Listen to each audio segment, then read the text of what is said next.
In today's video, I am going to teach you how to merge cells in Excel. To begin, open your Excel worksheet and look for the cells you want to combine.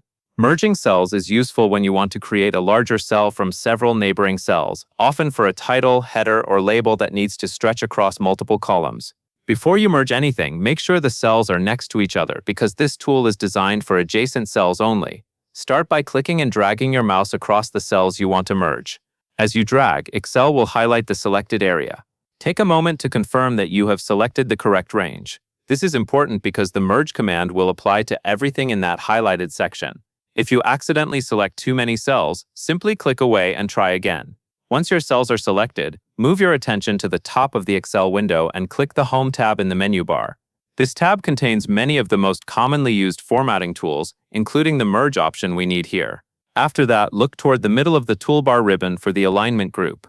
This section controls how text is positioned inside cells, including horizontal alignment, vertical alignment, text wrapping, and merging. If you are new to Excel, it helps to scan the labels in this area so you can find it more quickly in the future. When you have located the alignment group, click the Merge and Center button. This button combines the selected cells into one larger cell and places the text in the center automatically. In many versions of Excel, the icon shows a lowercase letter with arrows on both sides, which can help you identify it faster. As soon as you click it, your selected cells should fuse into a single cell. Check the result to make sure the merge worked properly. If there was text in the original selection, you should now see it centered in the middle of the newly merged cell.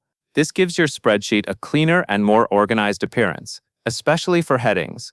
One quick tip is to always double-check your layout after merging, since merged cells can affect sorting or copying later. For simple formatting and presentation, though, this feature works very well. That covers everything you need to know.